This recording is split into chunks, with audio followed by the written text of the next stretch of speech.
Tara, halina at samahan ninyo ako at sa vlog natin ngayong umaga ay magsa-sightseeing joyride tayo. Pero bago muna yan mga katropa, may kita nyo sa ating harapan, ito po ang MRT3 Ayala Station, isa sa mga istasyon ng linya ng MRT3 that serves the Makati Central Business District. And adjacent sa MRT3 Ayala Station is itong One Ayala Terminal, isa sa mga major transport hub o transport terminal along dito po sa EDSA at sa Metro Manila.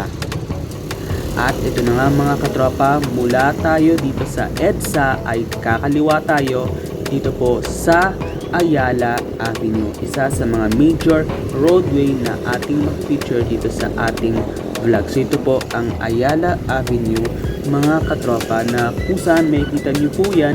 Along dito po sa Ayala Avenue is itong Glorieta, isa sa mga major shopping mall, hindi lamang po dito sa Makati, maging sa Metro Manila as well.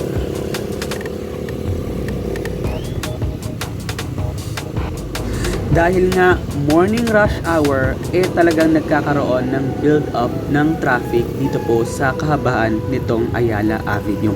Pero bago muna yan mga katropa, kaunting trivia lang muna tayo. Did you know na itong Ayala Avenue was once the runway of former Nilsson Airport, a premier airfield built in 1937 on this land leased from Ayala Corporation? Oo, dahil before World War II mga katropa, it served as a major aviation hub with its runway later becoming today's Ayala Avenue, at yung isa naman is yung Paseo de Rojas na ating makifeature later in this vlog.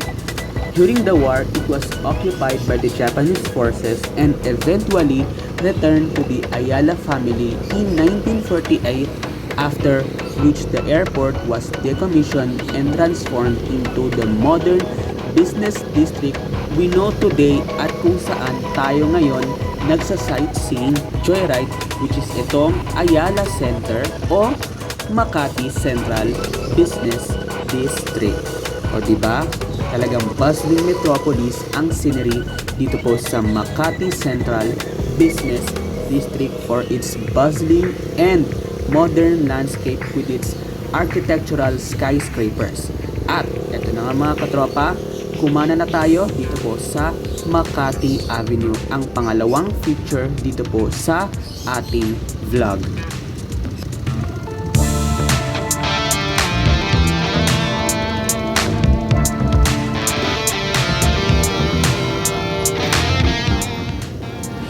In the other side of the Makati Avenue is the Ayala Triangle Gardens, na kung saan it serves as a major urban park dito po sa Makati Central Business District.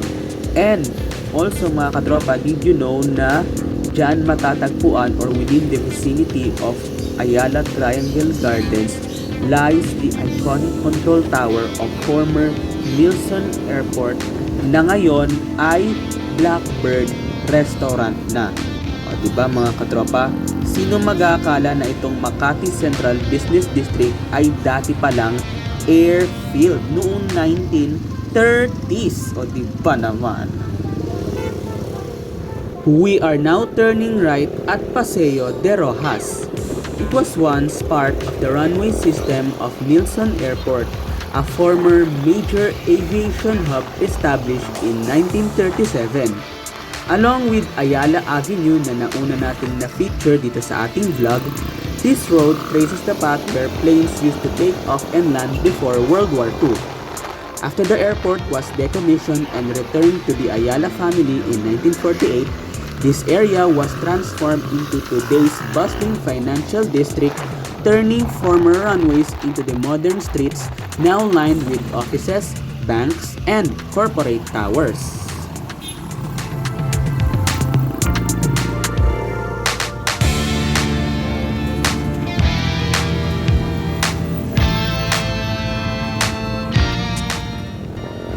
From Paseo de Rojas, we are now at Senator Hill Puyat Avenue. One thing is clear, every avenue here in Makati holds a story. From old runways to rising skylines, from history to progress, the avenue that we featured in this vlog reminds us how the past continues to shape the city we see today. Thanks for watching! At tabayanan ang mga susunod pa nating sightseeing tour here at Joms TV featuring more places to explore here in Metro Manila and soon to be parts of our country.